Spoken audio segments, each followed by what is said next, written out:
Hello everyone, MFPallytime here. Welcome back to Rogue Legacy 2. Hope you guys are doing very well today. We've had some fantastic success in the castle so far.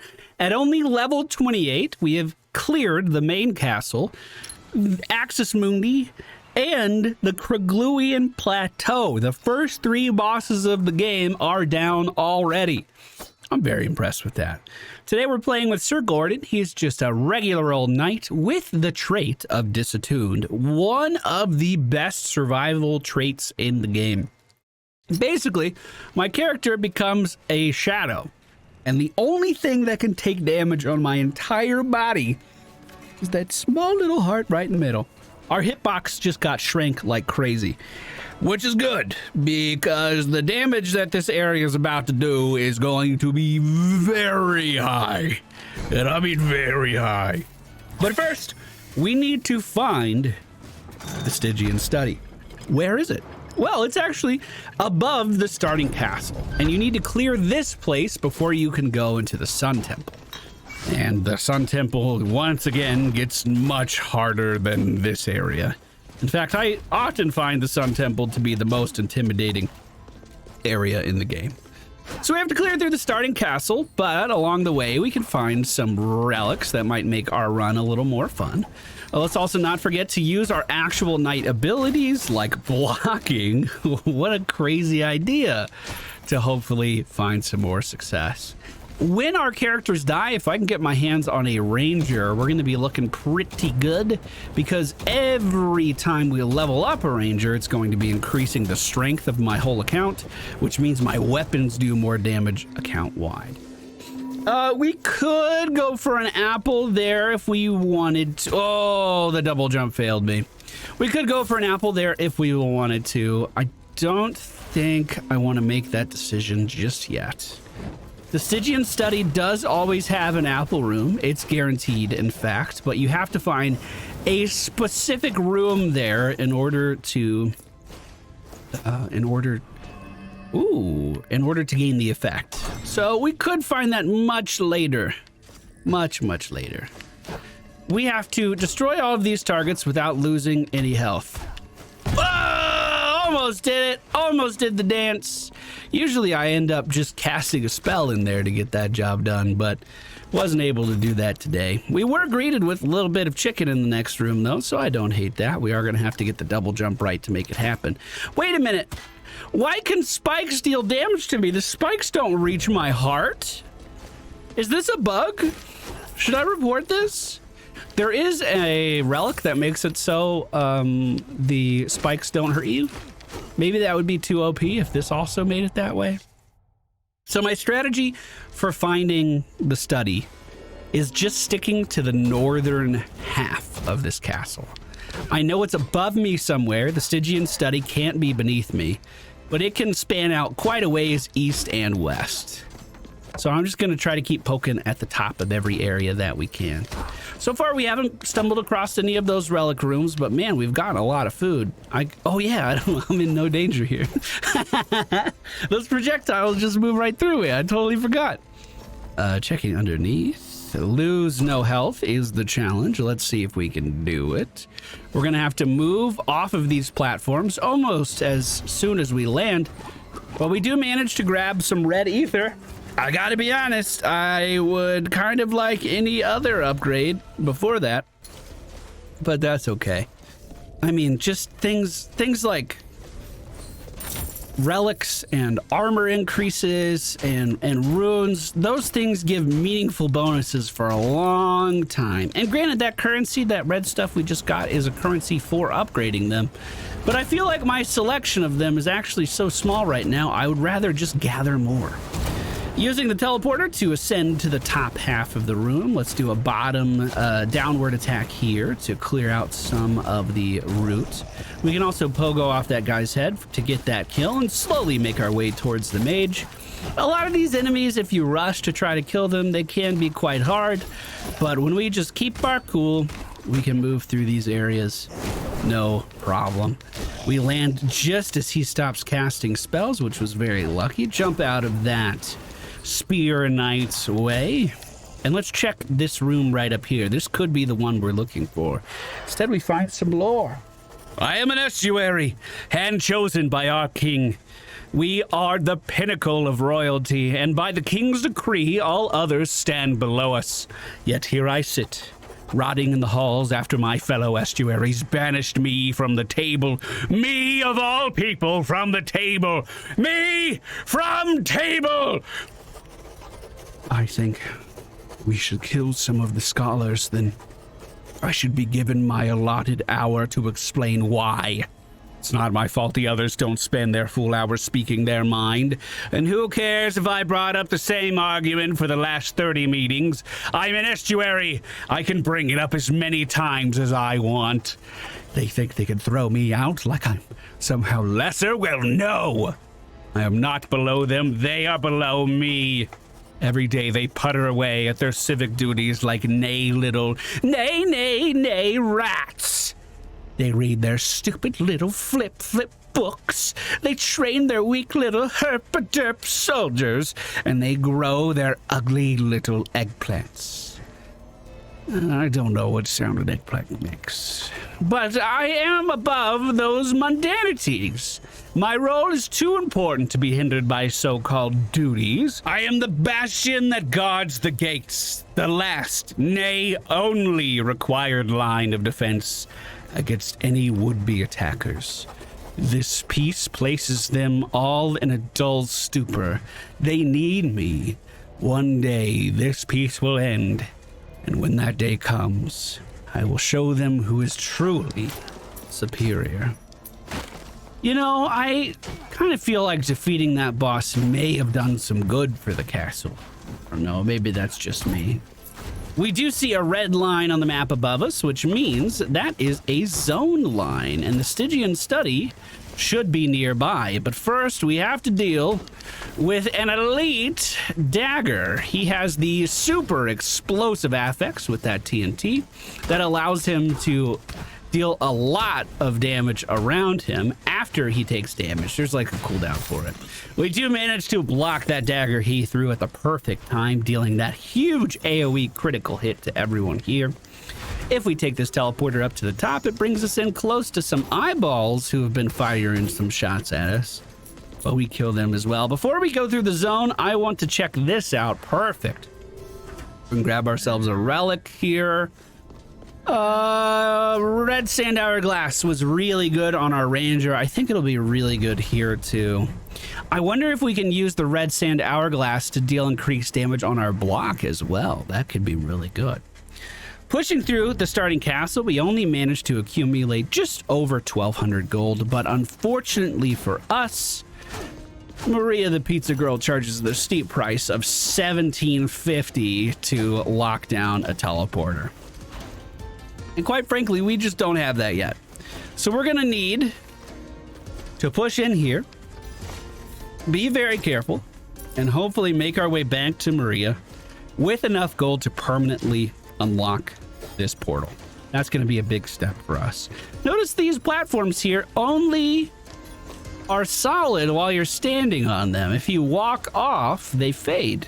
Keep that in mind. That's important for a secret a little bit later on.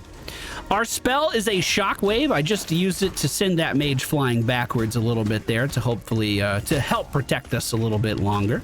Also looks like that removes projectiles and has a much bigger explosion than what it used to have. This spell got a pretty substantial upgrade. Now the Stygian Study is no place to take lightly. There are some very strong enemies in here, even without them being elites. We also need to keep our eyes peeled for trickery here, because not everything is as it seems. And I'm not just gonna say it before we see it. I'm gonna let that ruminate. You think about that. This is the upgraded version of the mages, like I was saying earlier. They don't just fire all of their spells in a straight line. They kind of fling them out. A little bit harder to deal with, but once you know the pattern, we can get in there no problem. Those scrolls dealing whoa, big find. Whoa, this is the room I was talking about that always has the apple. This is the actual study. Oh, 55 resolve. Yep. I'm getting the stinger. Okay, so our resolve got lowered under 100, which means I lost some maximum HP. However, we did just pick up, where does it show it? Oh, at the top. The Cirquet's Stinger. Your weapon applies 1 stack of poison every time we swing, and we have a pretty good attack speed. We could swing. Oh my god, it's another secret room. All right, you remember the bridges we saw before, right, everybody? Where if we stand on them, they become solid. Well, as we walk down this path, there is a heirloom that we can pick up to the right. However, the only way in is covered by these light bridges that are supporting our weight. So how do we make it inside? You dash from platform to platform. You don't stand on it, then it doesn't stop your weight, and you can cruise right on in here to the heirloom. It says the heirloom is silent. I am going to try its challenge. Now, this is going to be, I believe, an upgrade for our dash. Yes, indeed. Our dash is going to be transformed into a void dash. This allows us to pass through these purple gates every time we dash. I know it's a little difficult to track where my character is because of our trait that is only showing our hearts. I apologize for that. It's also hard for me to play. But we are making our way through here pretty easily so far. Double jump is certainly helping. This area is supposed to be able to be accessed kind of whenever you feel like coming in here. So these puzzles can be solved without double jump, but it does help. We can also travel through void projectiles with this upgraded void dash. So some enemies, like this elite on the far side, have a specific type of attack. We can now nullify that attack simply by dashing. Tried to block there, was a little late. Wow, we found some pizza in the corner. Love to see that. Unfortunately, I did take some damage there. More pizza in the corner. Now, these bouncing betties have been upgraded to have some void energy with them. That does make them harder to deal with. Just like not being able to see where I am is pretty hard to deal with. Okay, blocked. We're good. I'm just gonna fire a projectile straight up. I wish I could make these projectiles fade. Oh my goodness. Okay, settle down. Settle down. Let's just remove that pillar on the left as well. Whew. Hit and run. Looping back around. Oh, of course that lightning can go through walls. Why can't it? Okay, that was a little awkward there. That positioning was really hard to deal with. But now we're back on the climb. And luckily for us, there is some more food here. So we are going to leave this place with the current HP that we have at the end of it. That's why I was starting to get a little worried in that room with all of that combat. Okay, that's fine. Let's just teleport back. Let's say okay. As we warp onto the other side, we're going to have to dash through here. Every time we pogo off of a pillar, we do get our dash back, allowing us to move quite far in there. And now without jumping, we just make our way to the heirloom. What? Oh, hello there. Sorry you caught me napping. So, you come from my power of the void, have you? Well, let me tell you, it won't be easy. This challenge is super hard. Oh. Oh, you already got it. Ta-da!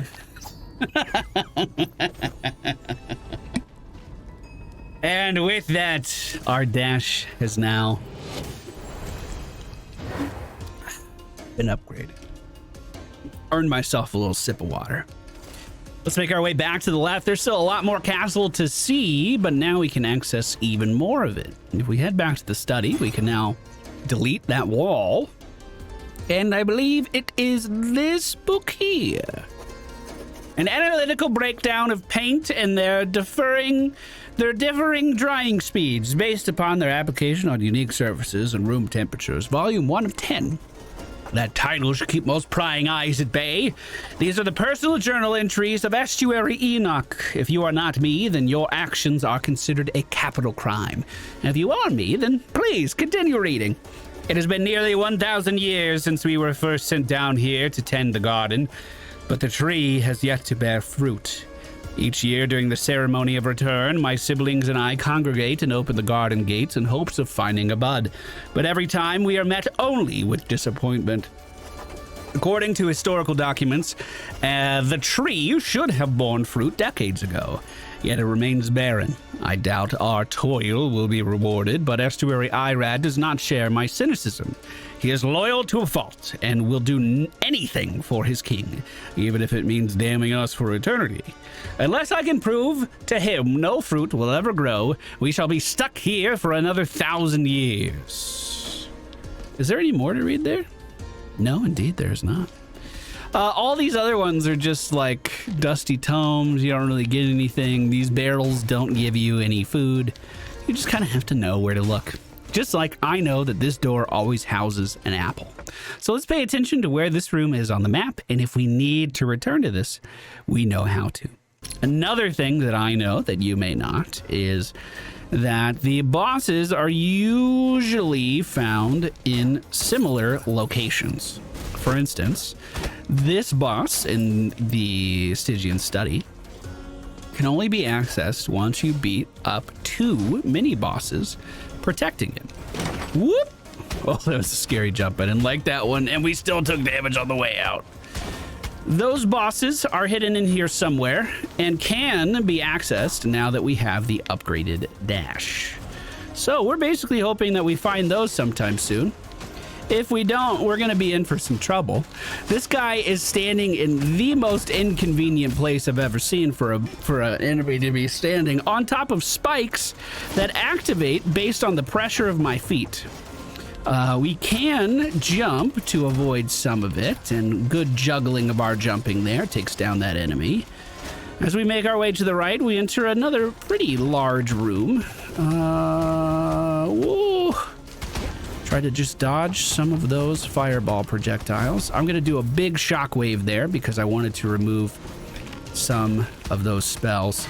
Block does protect me and give me an immunity frame that I need to not take spike damage. Fire Mage goes down, and the Archer on the far side follows. We actually got so lucky finding that secret in the Heirloom really early on.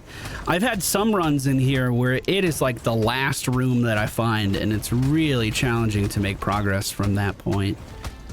This trap is going off really, really often. We do have poison on the mage on the far side. I'm going to push in and try to finish him off, and that's exactly what we do.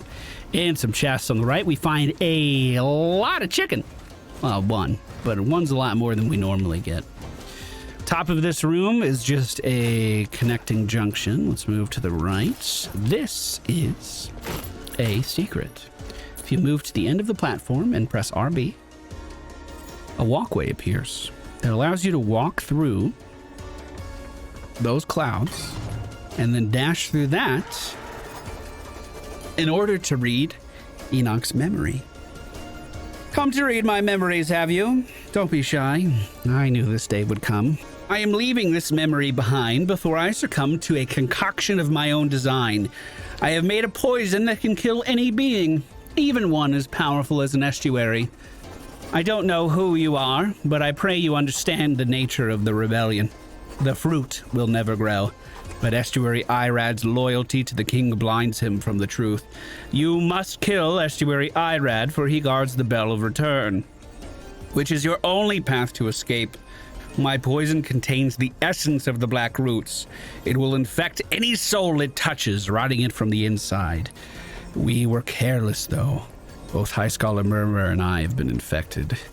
In this box I place the vial. I beseech you, ascend the Sun Tower and poison Estuary Irad. It is the only way. You search the box, but the vial is missing.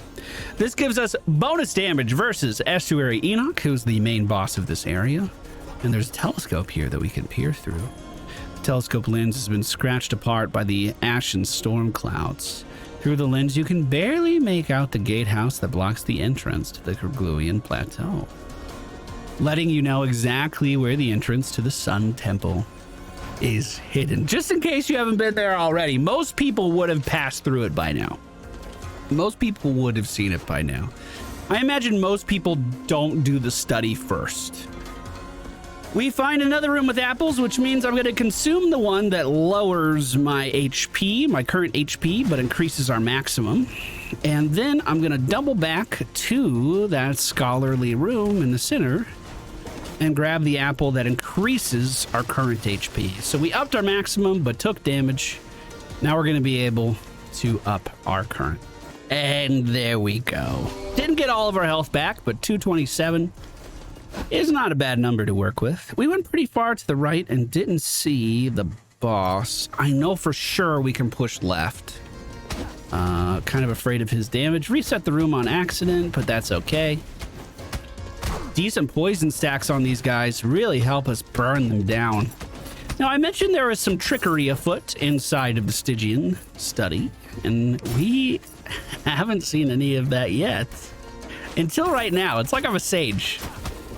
Notice that this room has chests in it, but oddly enough, the chests aren't marked on the map.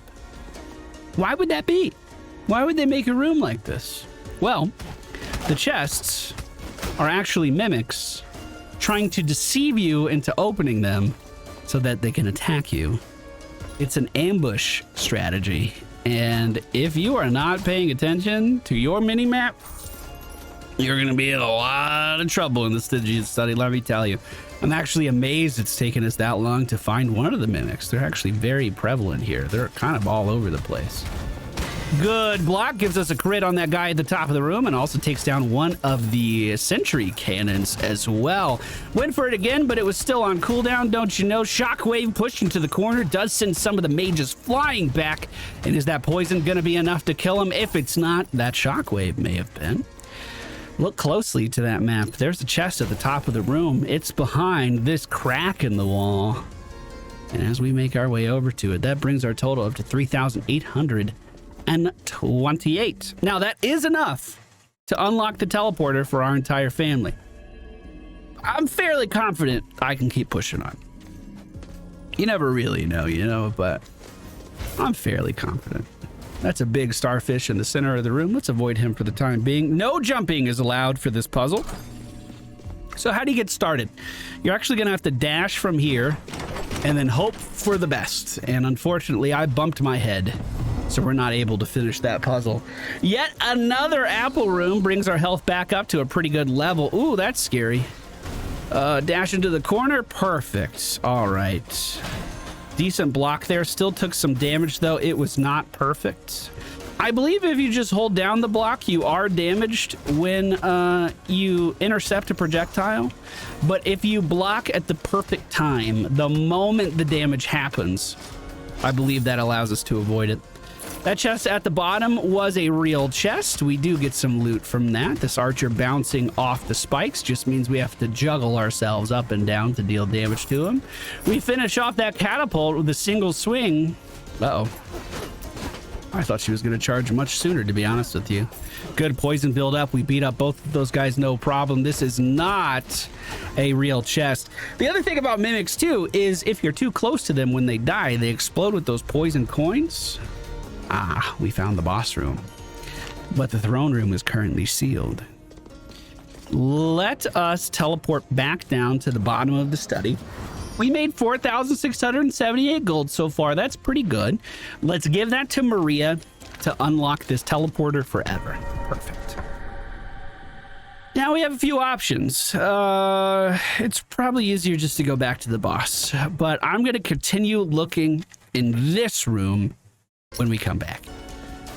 All right, we're back with the bigger starfish in the center of the room.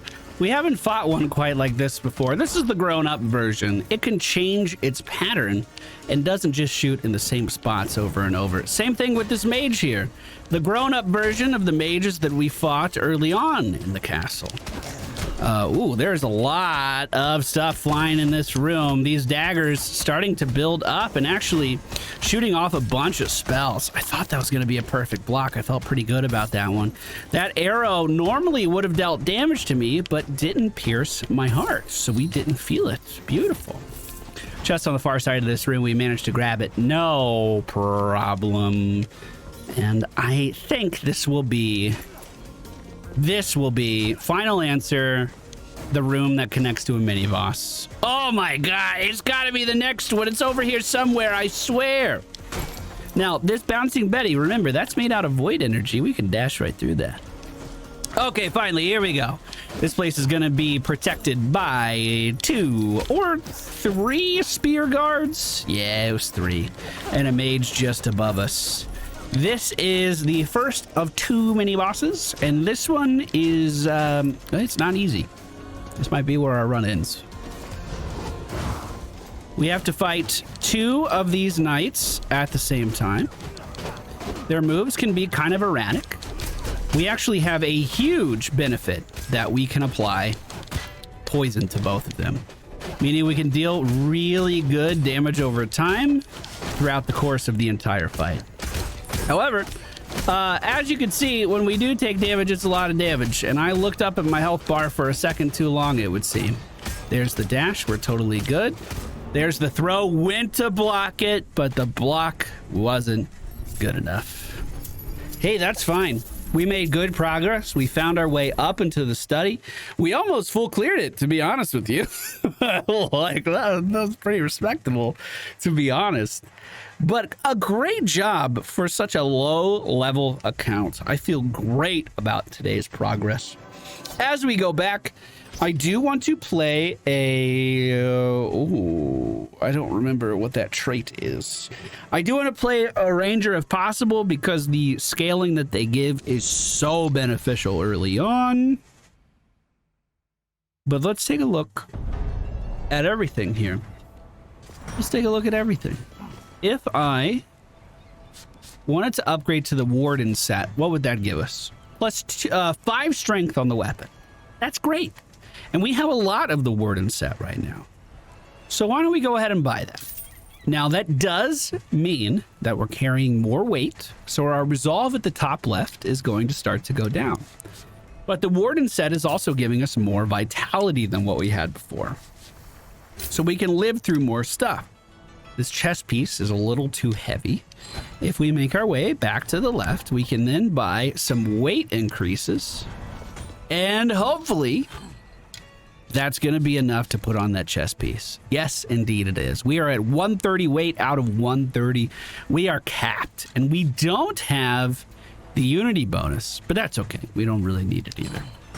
So that's where all of our money is going to go for now. Armor is equally as important as everything else. We have a ranger about to bust into the castle again in the next episode. If you guys enjoyed our adventure today, please be sure to hit the thumbs up button, and I'll see you guys again very soon.